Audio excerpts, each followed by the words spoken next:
Hello everybody, welcome to the trade recap. I got a lot of questions regarding how I entered on December 31st, the day that this is being recorded. And this video is pretty much just going to break that down, going from top to bottom. Now I'm not going to waste your guys' time, we're going to get right into it, and it's going to be short and simple. So looking at the daily chart on the NASDAQ and the Dow, we have the NASDAQ on the left and the Dow on the right. As you can see, we have a daily TPD right here. And the reason why we are using the Dow and why we are able to use the Dow, because normally in these past couple of months I've been using strictly the NASDAQ and the S&P. But the reason we are now able to use the Dow is because the markets are back in sync in regards to premium and discount. So whenever you have kind of a wonky asset, that's what I'll call it, in the triads, for example, the Dow typically moves on its own in the futures triad, and the pound typically moves on its own in the forex triad. Whenever they are in sync in regards to premium and discount with the other two assets within the triad, that is whenever they are best used. So as you can see right here, we have our range high and our range low. Price trades into premium. We form that TPD on both assets. And the reason why you would pick this high right here is because on the NASDAQ, that is the swing high that formed in order to make the range. So the reason why you would want to see this TPD right here is because this establishes narrative for downside movement. Now looking at the hourly time frame, within that daily TPD, we had an SMT. As you can see on the left, the NASDAQ made a lower high, and on the right, the Dow made a higher high. So this confirms the TPD and makes it even higher probability. So zooming out a little bit more, we can see the bigger picture. We have the SMT at the top that we just outlined, and we can see bearish momentum on price. And then we have that sell side liquidity that was outlined last night, that 21,006.5 level is where I want to see price draw towards. And as you can see today, we got a little bit of movement down there. We haven't fully reached our take profit per se, but there is a high probability that we are still going to reach that area, and it is still our draw on liquidity. So now we're going to zoom into this portion of price action that is important.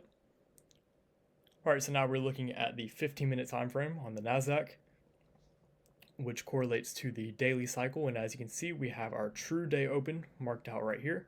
So coming in today with the bearish narrative and bearish expectation, any delivery, any price delivery above this true open, we would automatically see that as the daily manipulation before the daily distribution downwards towards the draw on liquidity that we had outlined the night before. And as you can see, above that true day open, we formed intermarket sequential SMT with the Forex triad. Now, similar to how you would use SMT and PSPs with Dow, as I just outlined, the triads must be in confluence with premium and discount. If you go back and look at your charts and compare the Forex triad to the index futures triad, they were aligned when it comes to premium and discount. So that is why this intermarket sequential SMT held and tipped its hand at us, telling us that price was likely to turn around.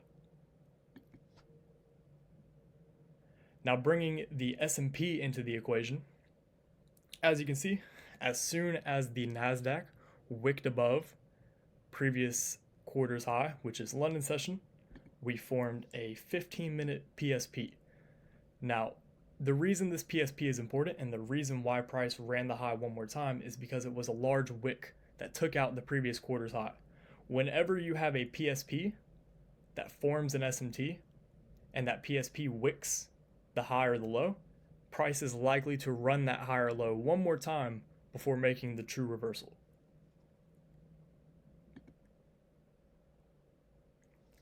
And that was the entry. So price wicked above the previous quarter's high, and then I expected it to run that high one more time, and then that was the entry.